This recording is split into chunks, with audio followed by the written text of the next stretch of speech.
अब आज की गुफ्तगू का मौजू है अल्लाह को भूलने की सजा। जो आयत मैंने तिलावत की उससे मुत्तसिल आयत जो है, वला तकूनु कल्लज़ीना नसुल्लाह फअंसाहुम अनफुसहुम उलाइका हुमुल फासिकून। कुरान कहता है उन नादान जैसे न हो जाओ जिन्होंने अल्लाह को भुला दिया। मुफस्सिरीन किराम यहां पर इरशाद फरमाते हैं कि अल्लाह को भुलाने से मुराद क्या है? तो अल्लाह को भुलाने से मुराद यह है कि बंदा जो जी में आया करता चला गया, अल्लाह के कानून को उसने फरामोश कर दिया। वो तबीयत का गुलाम बन गया, शरीयत के मातहत चलने की बजाय अपनी मर्जी के मुताबिक अपनी जिंदगी गुजार कर अपने रब को भूल गया, उसके कानून को फरामोश कर दिया।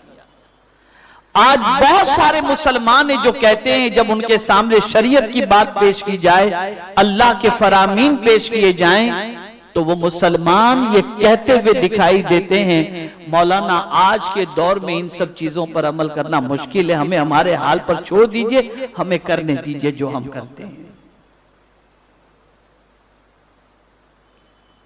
अल्लाह को भुलाने वाले मत हो जाओ, उन नादानों जैसे न हो जाओ जिन्होंने अल्लाह को भुला दिया। और आकाए करीम सल्लल्लाहु ताला अलैहि वसल्लम ने क्या तालीम अता फरमाई? मेरे आका सल्लल्लाहु ताला अलैहि वसल्लम ने ये तालीम अता फरमाई, सुबह उठने से लेकर के रात के सोने तक और बाजार में चलने से लेकर के तिजारत करने तक तुम कभी भी अपने खुदा को न भूलो, हमेशा अपने पालनहारे हकीकी को याद रखो। इसीलिए आप देखें ना, सुबह बेदार होकर के क्या पढ़ना चाहिए? सुबह बेदार होकर किसको याद करना चाहिए? हदीस मुस्तफा सल्लल्लाहु ताला अलैहि वसल्लम है कि आकाए करीम रऊफ रहीम अलैहि तहियत व तस्लीम सुबह जब बेदार होते तो मुस्तफा जान रहमत सल्लल्लाहु अलैहि वसल्लम की जबान पर अल्लाह का जिक्र होता और ये दुआ होती, अल्हम्दुलिल्लाहिल्लज़ी अहयाना बअद मा अमातना व इलैहिन नुशूर। उठ करके सबसे पहले अपने रब को याद किया। और आज बहुत सारे मुसलमान उठकर सबसे पहले मोबाइल को याद करते हैं कि देखें किसका व्हाट्सएप आया है, किसका मैसेज आया है। बीड़ी के आदि सबसे पहले उठकर तकिए के नीचे से बीड़ी निकालते हैं, सिगरेट निकालते हैं और सबसे पहले उसका इस्तेमाल करते हैं।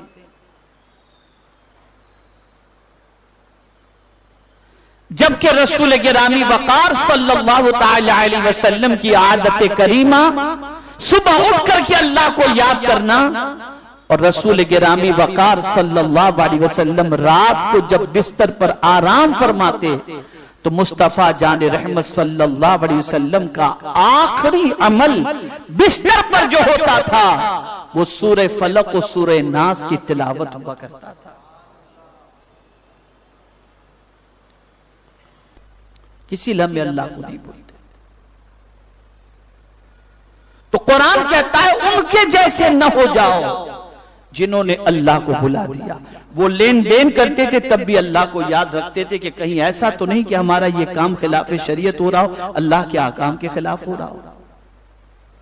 वो किसी से बात करते थे तब भी अल्लाह को याद रखते थे कि कहीं हमारी जबान से झूठ तो नहीं निकल रहा जो अल्लाह के फरमान के खिलाफ हो। याद रखने से मुराद सिर्फ यही नहीं कि तस्बीह हाथ में सिर्फ रहती थी, नहीं, बल्कि अल्लाह को याद रखते थे कि कोई काम ऐसा न होने पाए जो अल्लाह के फरमान के खिलाफ हो। तो कुरान कहता है उनके जैसे न हो जाना जिन्होंने अल्लाह को भुला दिया। अब अगर कोई अल्लाह को भुला दे तो उसकी सजा अब कुरान बयान करता है। जो अल्लाह को भुला देता है उसकी सजा जो कुरान बयान करता है उसे आप सुनिए। कुरान कहता है वला तकूनु कल्लज़ीना नसुल्लाह, उनकी तरह न हो जाओ जिन्होंने अल्लाह को भुला दिया। अफ़ात जज़ाइया के तौर पर है कि जब उन्होंने अल्लाह को भुला दिया तो क्या फ़अन्साहुम अनफुसहुम, तो अल्लाह ने उनको खुद फरामोशी का शिकार कर दिया।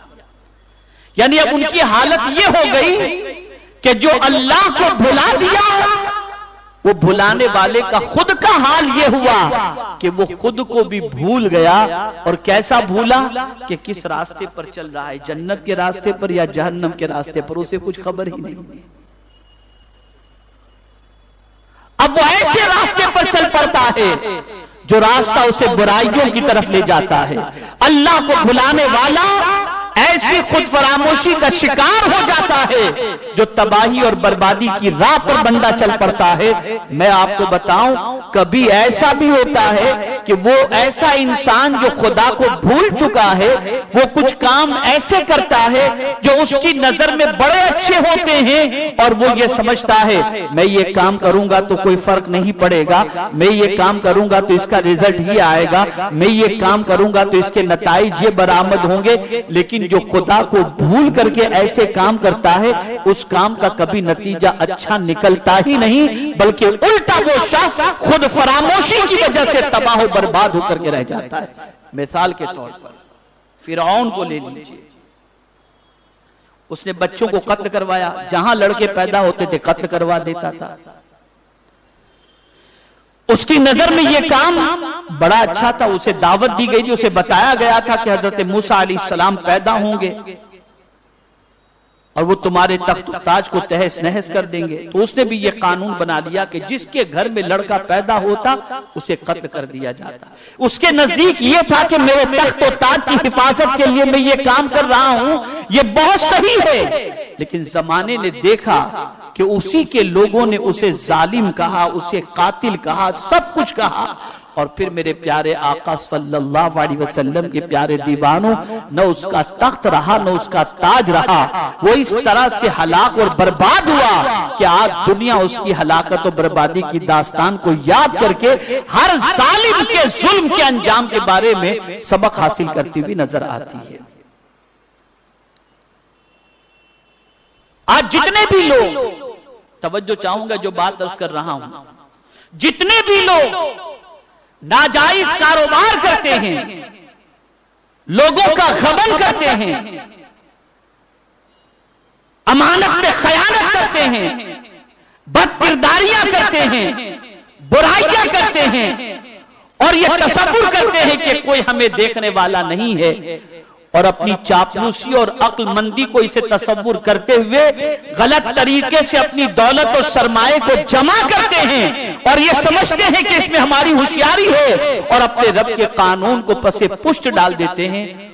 उनको उनका अंजाम कभी भी अच्छा नहीं होता, इसलिए कि वो उस अंजाम से अपनी जात को बेखबर रखते हैं और भूल जाते हैं। और फिर नतीजा ये होता है कि अल्लाह ताला उस बेखबरी की वजह से उनका अंजाम इतना सख्त तरीन फरमाता है कि उस अंजाम को देखने के बाद दुनिया उस अंजाम से इबरत हासिल करती है। जैसे आज सऊदी को ले लीजिए, यमन पर हमला, अमेरिका की गुलामी में, यहूदियों की गुलामी में उनसे हाथ मिला करके आज मुसलमानों का कत्लेआम वहां पर किया जा रहा है। उनके नजदीक ये काम, उनकी सोच के मुताबिक ये काम अपने मुल्क के तहफ्फुज या अपनी जात के फायदे के लिए तो मुमकिन ही हो सकता है, लेकिन ये वजह सबसे बड़ी ये है कि इन्होंने खुदा को भूल गए ये लोग, तो मौला ने उनको खुद फरामोशी की सजा अता फरमाई कि खुदा को भूलने के एवज में अपने अंजाम से उन्हें बेखबर कर दिया। और आज वही सऊदी जो दुनिया को दौलत लुटाता था, आज उसी सऊदी की पोजीशन ये कि दुनिया से भीख मांगता हुआ नजर आ रहा है। और आज मुलाजिमीन को तनख्वाह देने के लिए उनके पास पैसा नहीं है। मगरिबी दुनिया की ईमा पर, मगरिबी दुनिया के इशारे पर अगर यह कहा जाए तो गलत न होगा कि दुनिया में जहां जहां भी मुसलमानों का कत्लेआम और खून बहा है, उसमें अगर सबसे ज्यादा पैसा और कांधा किसी का इस्तेमाल हुआ है तो वो सऊदी का इस्तेमाल हुआ है।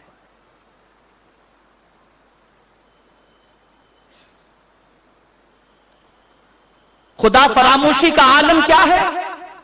तो खुदा फरामोशी का आलम यह है कि जिस सऊदी के अंदर औरतें बाहिजाब रहा करती थी, अब उनके लिए रिसोर्ट बनाए जा रहे हैं, उनको दुकानों में मुलाजिमत के लिए आजादी दी जा रही है, उनके लिए जो है फैशन शो किए जा रहे हैं, उनके लिए सिनेमा घर खोले जा रहे हैं, और ये करने वाले खुदा को भूल करके ये कर रहे हैं। तो हमें हमेशा ये बात ज़हन में रखनी चाहिए कि अगर कोई ऐसा कर रहा है तो उसका अंजाम कभी भी अच्छा नहीं हो सकता। ऐसा करने वाला अपने अंजाम से बेखबर होकर के करता है, और ऐसे शख्स का अंजाम बहुत सख्त तरीन होने वाला है। ये कुरान का फैसला है, ये कुरान का अटल कानून है। कभी भी जिंदगी में कोई गलती आपसे सरजद हो रही हो, अल्लाह को भूल करके कोई काम कर रहे हो, तो इसमें आपका नुकसान ही होगा। इसे आप जहन में रखिएगा, कभी फायदा नहीं हो सकता। ये कानून हमेशा जहन में रखें, ये कानून हमेशा जहन में रखें। मछली भी उस वक्त गिरफ्तार होती है जब वो अल्लाह को भूल जाती है, जब वो अल्लाह को भूल जाती है। तो आज अगर आलमी सतह पर हम देखें तो मुसलमानों की जो सिचुएशन है, मुसलमानों का जो आलम है पूरी दुनिया के अंदर, आप उनकी डीलिंग को देख लें, उनके मामलाती जिंदगी को देख लें और उनके हालात को देख लें, तो आपको पता चलेगा दूर तक कहीं भी अल्लाह का डर इल्ला माशाअल्लाह मुसलमानों के दिलों में नजर नहीं आता। और एक मुसलमान यही समझता है जो मैं चाहूं कर लूं, जैसा चाहूं कर लूं, कोई मुझे पूछने वाला नहीं, कोई देखने वाला नहीं, कोई बोलने वाला नहीं। बल्कि बहुत सारे जालिम ऐसे मुसलमान भी मिलते हैं अल-इयाज़ु बिल्लाह, जो नाजायज कारोबार करते हैं, नाजायज पैसा वसूली करते हैं, और जब उनसे कहा जाए कि ये काम हराम है तो माअज़ल्लाह कहते हैं अरे हम इतने पैसे से तो कितने गरीब और बेवा और यतीमों के घर चलाते हैं। मैं कहता हूं किसने तुमको कहा था, किसने तुम्हारे जिम्मे ये बात डाली थी कि यतीमों का घर तुम्हें चलाना है और बेवाओं की जिम्मेदारी किसने तुम्हारे सर डाली थी? किसने तुम्हारे सर डाली थी?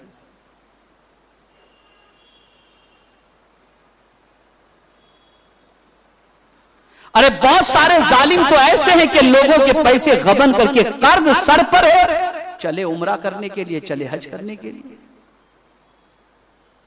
कहां से ये सब सीखा है?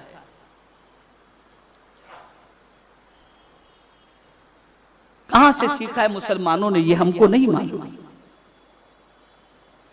सबकी किफालत का जिम्मा अल्लाह ने लिया है, सबको पालने का जिम्मा अल्लाह ने लिया है। वमा मिन दाब्बतिन फिल अर्द इल्ला अलल्लाहि रिज़्क़ुहा व यअलमु मुस्तक़र्रहा।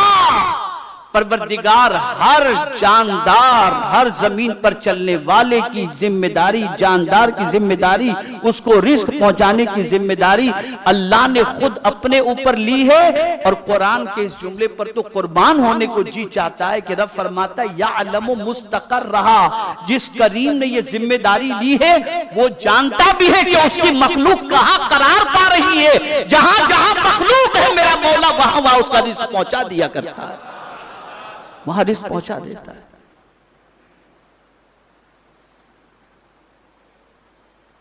तो याद रखें, अच्छी तरीके से इस बात को जहन के अंदर महफूज कर लें, बहुत अच्छी तरीके से महफूज कर लें कि अल्लाह को भूल करके कोई काम ना करो।